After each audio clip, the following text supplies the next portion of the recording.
The organ is still tuning. When I felt the sanctuary go still in a way I'd never felt it go still before. The banners were hung, gold and white. The same colors we had chosen together 3 months earlier at my kitchen table, arguing gently over fabric swatches like the biggest decision either of us had left to make.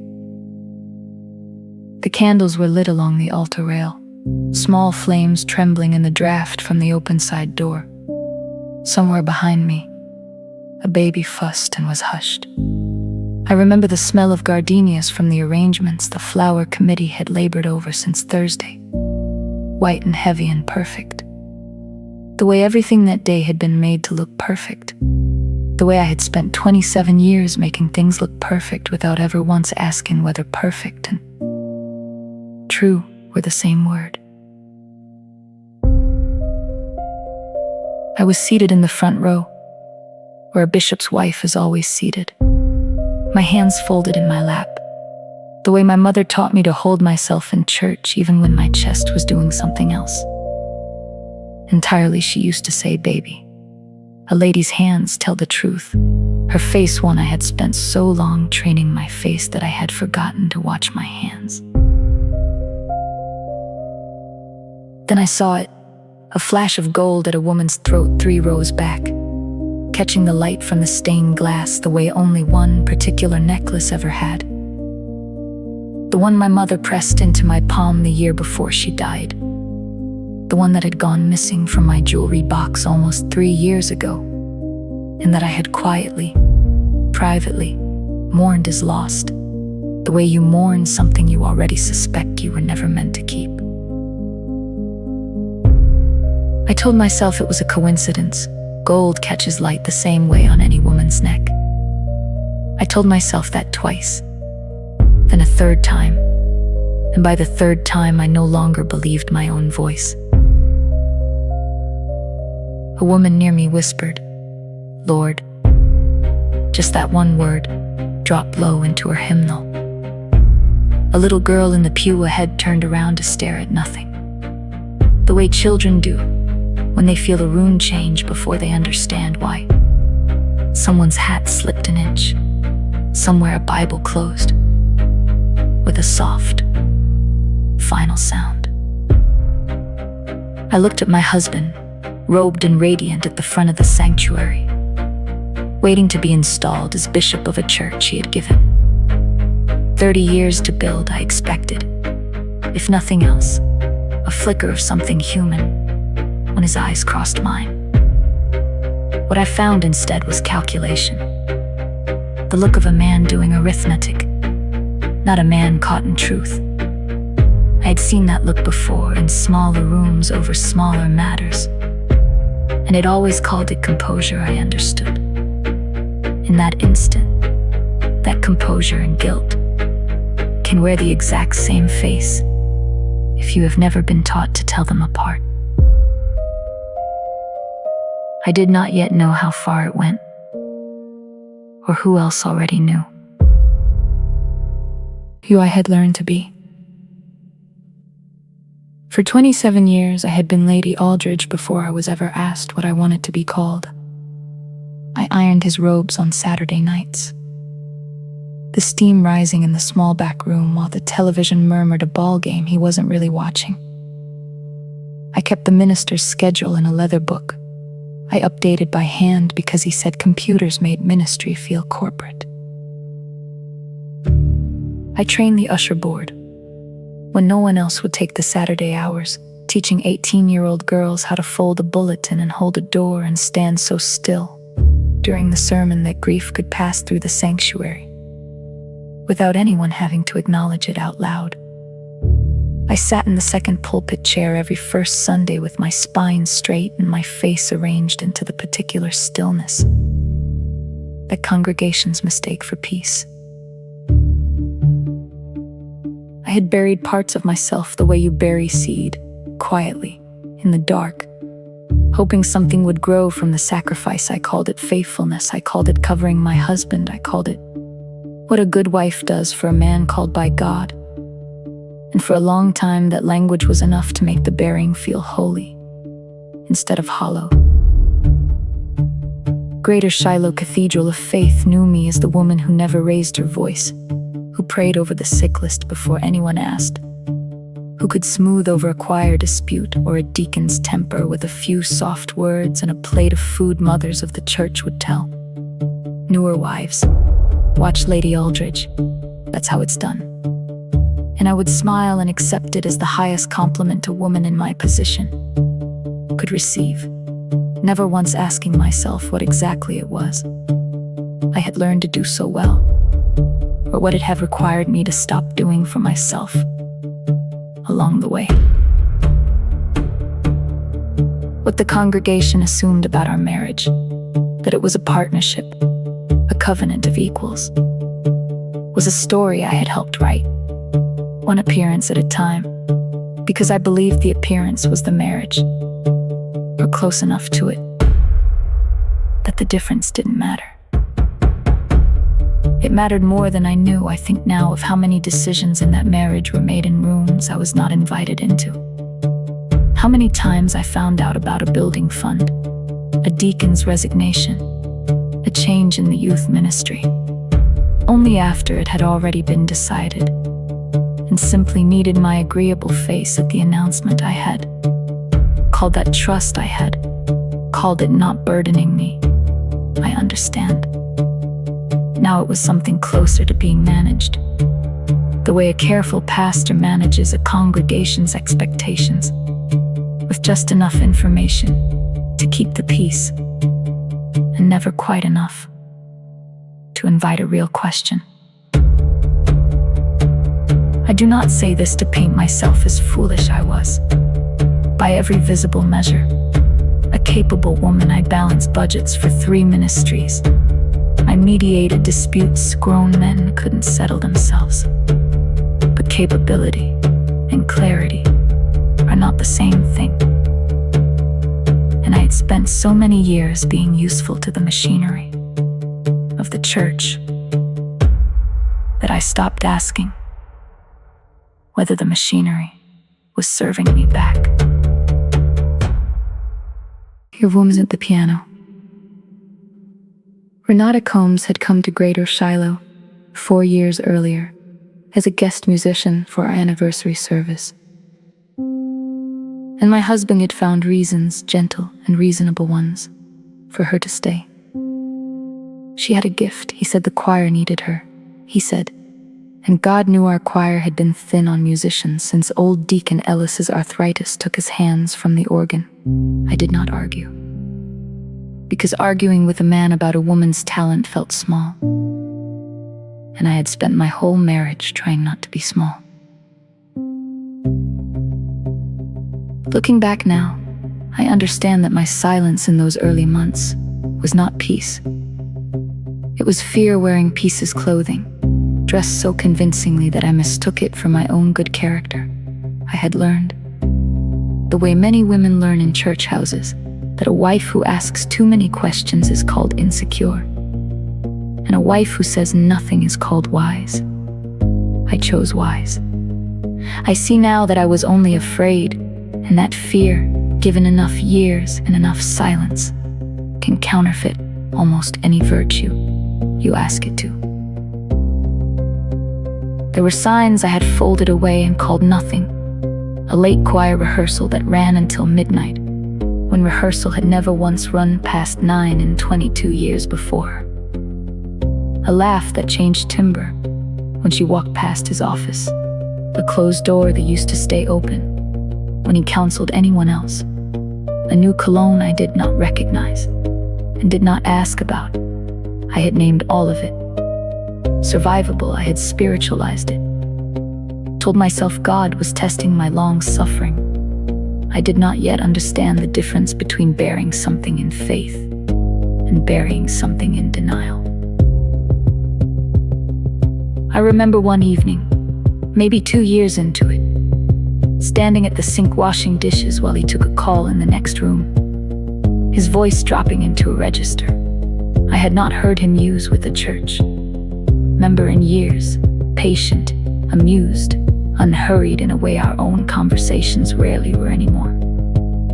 I stood at that sink a long time, the water running warm over my hands until it wasn't warm anymore. I did not go into the next room. I dried the last plate and put it away and went to bed before he came in.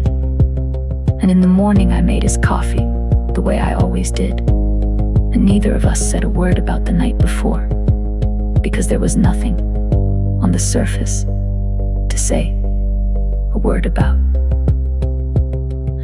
I understand now that what I was actually doing was choosing not to know, because knowing would have required me to do something, and I did not yet believe I had the right to do anything at all.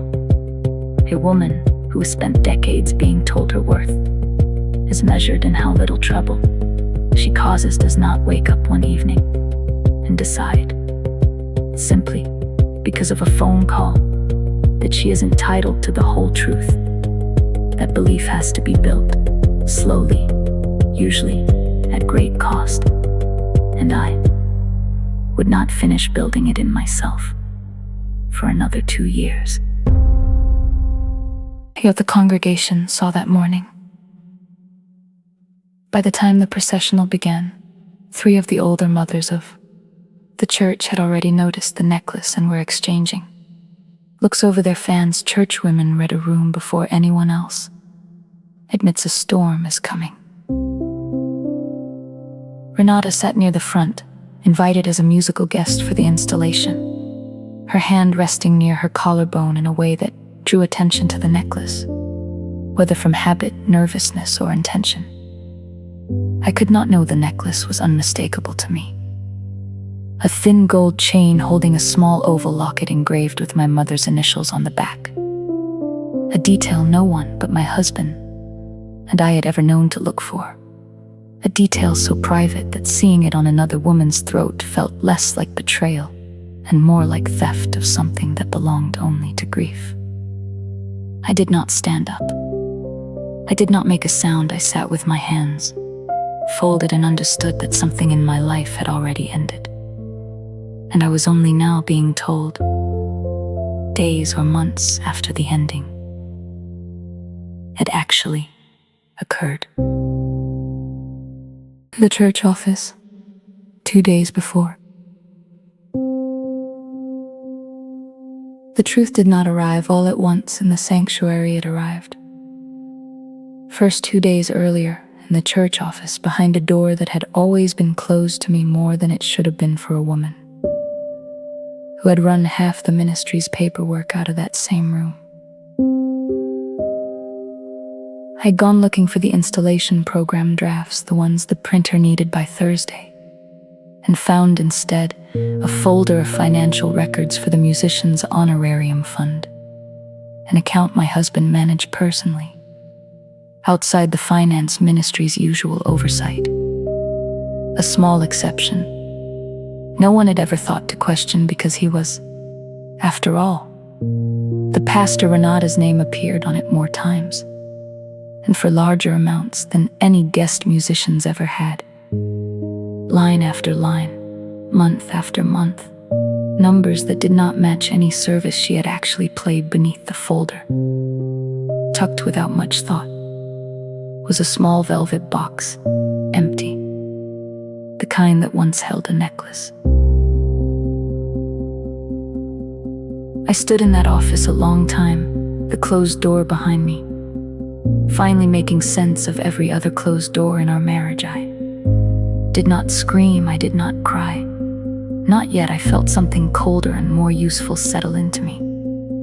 Clarity, arriving not like lightning, but like the slow, deliberate way morning light finally reaches a room that has been dark far longer than it should have been.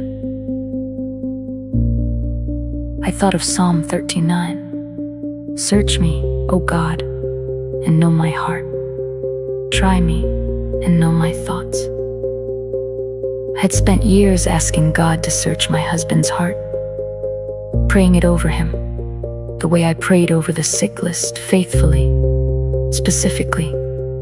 By name, I had never once asked God to search mine, to show me what I had allowed myself to stop seeing.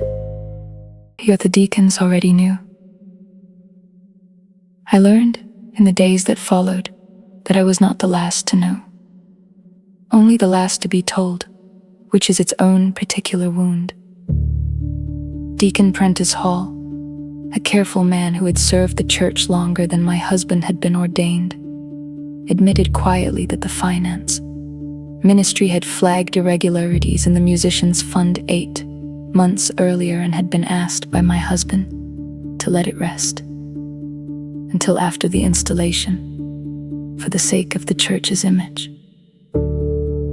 That single sentence undid something in me faster than the necklace.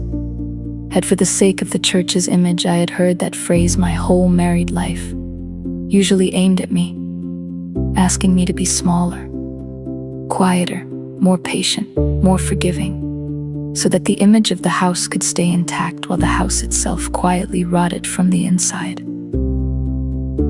This is the wound many women who have lived inside church life carry without a name for it.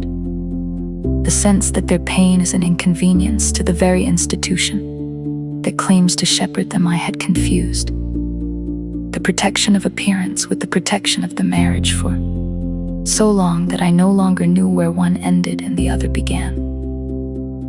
And I suspect now that this confusion is exactly what allows so many good women to disappear inside marriages that look, from every pew in the sanctuary, entirely whole.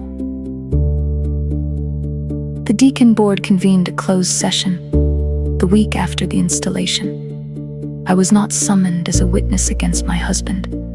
I was summoned gently, because they needed to know how much I already understood. And because Deacon Hall, to his credit, refused to let the matter be buried a second time.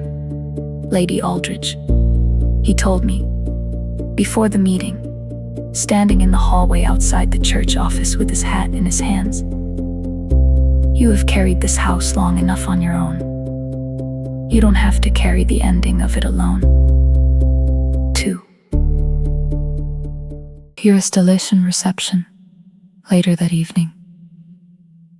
The reception was held in the fellowship hall, tables dressed in white and gold, the same colors as the sanctuary flowers, which by evening had already begun to wilt at their edges the way cut flowers do once the ceremony they were arranged for has passed. I remember thinking that no one replaces the flowers until the program is over, no matter how tired they look by then, and thinking too that I had been a kind of flower like that myself, arranged and displayed and left standing long past the moment anyone noticed I had started to fade. I moved through that reception, the way I had moved through 100 receptions before it, greeting guests, thanking the caterers. And the entire time some part of me stood just outside my own body, watching myself perform a role I no longer believed in. It was there, near the coffee urns, that Sister Doris Newkirk, who had ushered beside me for 15 years, who'd held my hand at my own mother's funeral without needing to be asked, set down her own plate and simply stood next to me without saying a word for a long while. Then she said, "I'm not going to tell you it'll be all right. I don't know that yet. And neither do you. I'm going to stand here, so you don't have to stand alone." She stayed the rest of the night, steering well-meaning gossips away from me with a look I had seen her use on unruly ushers for a decade. 2 other women found their own ways in the hours after Mother. Odessa Price, 81 years old and rarely wrong about anything, left a covered plate for me in the church office the next morning. No note, no explanation needed. Just the quiet understanding that a woman in shock forgets to feed herself and someone has to remember. For her and Renata's own choir stand partner, a young alto named Camille, quietly told me in the church hallway the following Sunday, her voice barely above a whisper, "I should have said something. Sooner I let my own comfort matter more than your right to know." She did not have to say it, but she did, and something in me loosened at being believed without having to fight for it. For a moment, I finally understood. It was the following Wednesday, in the choir room, empty, except for the two of us. The folding chairs still stacked from Sunday's rehearsal. When my husband finally admitted what the deacon board had already begun to formalize. He did not confess with remorse, he explained. The way a man explains a decision he still believes was reasonable.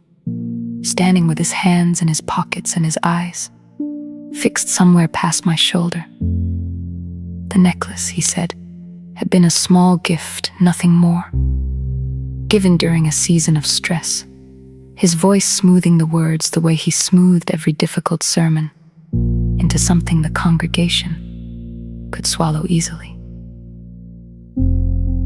I asked him only one question.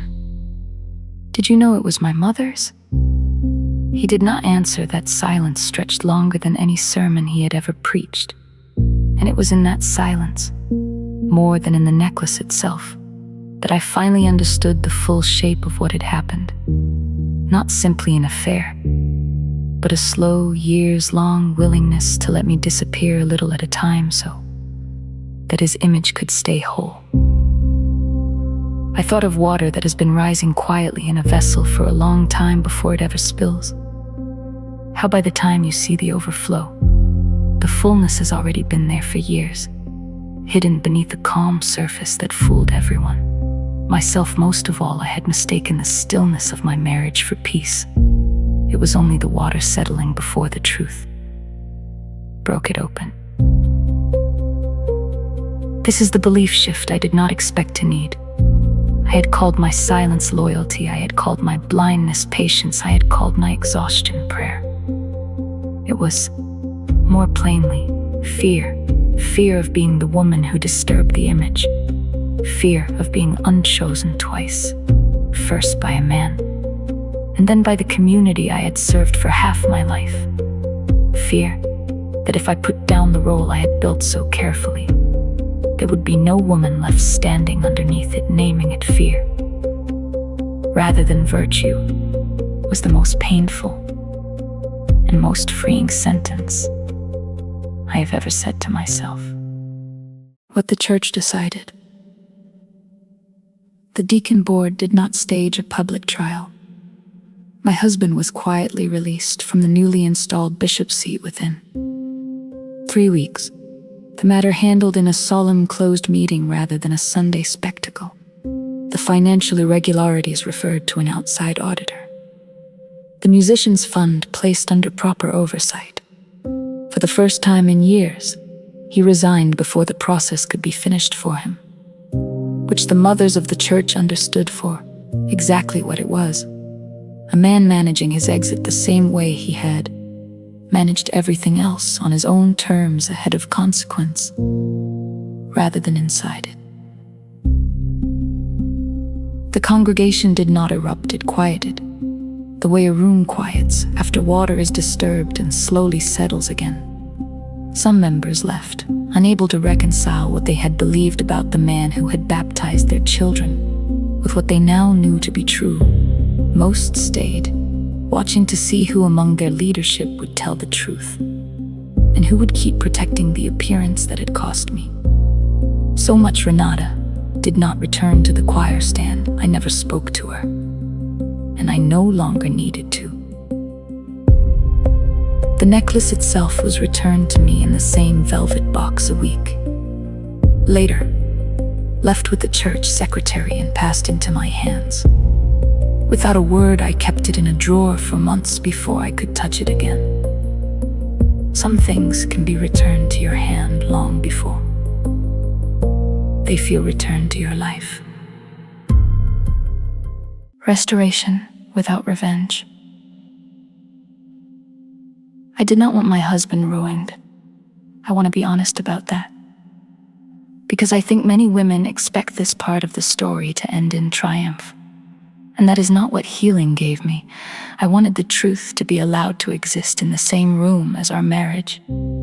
which for years it had not been permitted to do. Dignity, I came to understand, is not the absence of pain. It is the presence of truth, spoken plainly, without needing to destroy anyone to be believed. The women of Greater Shiloh rebuilt something with me that had nothing to do with punishing him and everything to do with restoring me. Sister Doris still calls on Tuesday evenings, just to make sure my voice still sounds like my own mother Odessa. Asked me to help lead the women's ministry's new mentorship circle in the fellowship hall, not out of pity, but because she said plainly, "You know something now that the young ones need to know before they're 40 years into it." Camille sings a solo most Sundays now, her voice steadier each week, and I sit in the third pew, not the front row, and find, to my own surprise, that I prefer the view from there. Morning light comes through the sanctuary's east window most Sundays now, falling across the altar in a way I had walked past for 27 years without truly seeing. I see it now. Truth, once it is finally let into a room, has a way of arriving like that, not with thunder, but with light finding a surface it was always going to reach. Eventually. Your closing reflection. I do not tell this story to shame a man who has already had to answer for himself, quietly, in the rooms where such answers are. Ode. I tell it because I believe there are women watching this who have called their own fear by gentler names for years the way I did. Women who have mistaken their own disappearing for devotion. Scripture says, "You have searched me and known me. Such knowledge is too wonderful for me." And I understand that verse differently now than I did as a young wife reciting it from memory without letting it touch me. Being known fully, even the parts we have hidden from ourselves, is not a punishment. It is the beginning of being free. Truth did not humiliate me, though I feared for years that it would return me to myself, piece by piece. If you are the woman who has been quietly calling her own disappearance patience, I want you to hear this gently. You are allowed to notice. You are allowed to ask the plain question and expect a plain answer. You are allowed to keep your faith and still let the truth in dignity was never about staying silent. It was always about staying whole. This channel was created for women who have carried more than anyone knew and who deserve to be seen. If any part of this story found you, I would love to hear where you recognized yourself in the comments below. Gently, whenever you're ready.